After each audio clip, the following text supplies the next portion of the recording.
What's up guys? Ngayon magluto tayo ng pork tonkatsu. Ayan. So ito yung unang series natin na gagawa tayo ng perfect tonkatsu. So ayan, asahan nyo na marami tayong iba't ibang recipe na gumagawa tayo ng tonkatsu. Ito pa lang yung simula na gagawin natin. So ayan yung unang step na gagawin natin. So yung ating pork chop, pinatanggal natin yung balat at yung buto ng ating mga pork chop. Ayan, pagkatapos hiniwa-hiwain lang natin to kasi medyo makapal tong pork chop natin. Ayan, so ang next step natin gagawin ay ite-tenderize natin tong ating pork chop. So lagyan lang natin yan ng yan yung cling wrap, tapos yan i-tenderize natin. Yan, so makikita naman natin kapag tinetenderize natin to ay medyo lumalapad siya, pero wag yung sobra naman kasi hindi na rin maganda. Yan yung tamang pagtitenderize lang. Yan, di ba? So lumalapad na yung ating mga pork chop.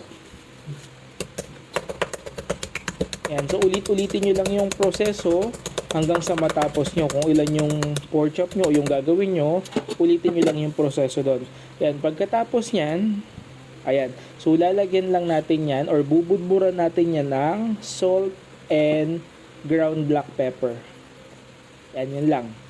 Pagkatapos, sa side na to, ulitin lang natin sa kabilang side. Yan, syempre masamasahin natin ng konti para kumalat naman yung ating mga salt and pepper. Yan, sa kabilang side naman. Ganun din, ulitin nyo lang.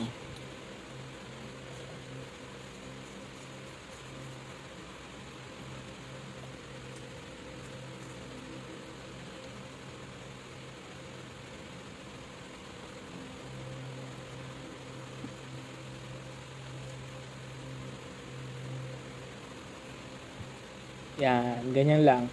Pagkatapos, meron tayo ditong potato starch. So, 1/2 cup yung gagamitin natin, konti lang. Naglagay din tayo ng 1 teaspoon ng salt at 1 and 1/2 teaspoon ng 5 spice. So, yung dalawa lang ang ginamit natin. Kasi sa 5 spice, ang dami ng ingredients na ginamit. Ayan, pagkatapos, halo-haloyin lang natin to para sa ganon, yung mga ingredients na nilagay natin ay mag-mix din siya dun sa ating potato starch.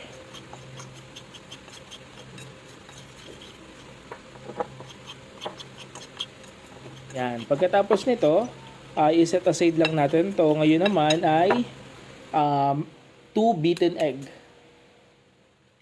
Yan. So, dahan-dahan lang para siguraduhin o sigurado natin na safe. Baka mamaya ay kakaiba yung itlog. Yan. So, wala tayong ilalagay na asin or kahit ano dito. Batihin lang natin to. Yan. Pagtapos dyan, ay meron din tayong breadcrumbs. Yan. So, mga 1 cup lang yung ginamit natin muna. Yan. Pag kulang, dagdagan na lang natin. So, yung unang proseso, i-coat natin yung ating pork chop dun sa potato starch na nilagyan natin ng salt and 5 spice. So, ulitin lang natin yung proseso sa pangalawa at pangatlong pork chop. Yan. So, hindi naman sobrang kapal ng coat. Ang mahalaga lang dito ay mabudbura natin lahat para sa ganon kumapit yung beaten egg natin sa second process.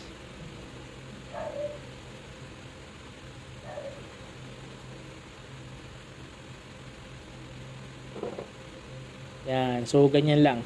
Pagkatapos, yung ating beaten egg, tapos isasabay na rin natin yung ating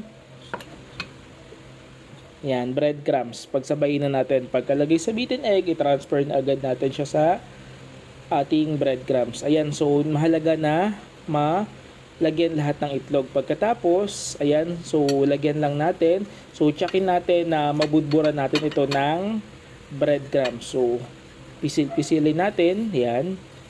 So, yung prosesong ito, ulitin mo lang dun sa pangalawa at pangatlong pork chop. Yan. So, ganyan lang. Talagang gusto natin dikit na dikit. Yan. Pagkatapos, nagpainit tayo ng mantika at ilalagay na natin yung ating pork chop. Ayan. So, hintayin natin to hanggang sa mag golden brown. I-maintain lang natin yung ganyang lakas ng apoy. So naka medium high heat yan. Ayan.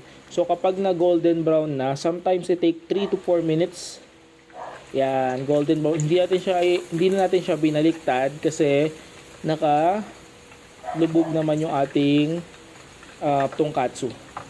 Yan, pagkatapos habang iniluluto natin yung pangalawa at pangatlo, so gumawa na tayo ng sauce natin sa tongkatsu. Naglagay tayo ng 1 tablespoon ng soy sauce. So naglagay din tayo ng 2 to 3 tablespoon ng banana ketchup. Naglagay tayo ng 1 tablespoon ng Worcestershire sauce.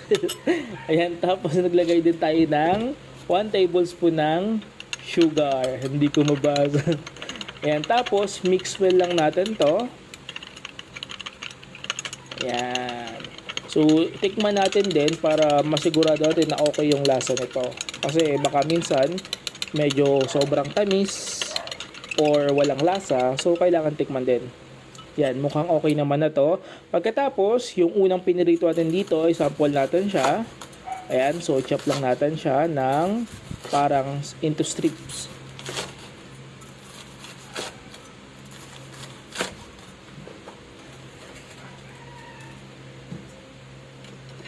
Yan, tapos i-plate natin to sa yan, isang pinggan. Tapos lalagyan na natin ng ating sauce. Yan, so ganyan lang ang paglalagay. Napaka-simple, napakadali, kayang-kaya nyo to.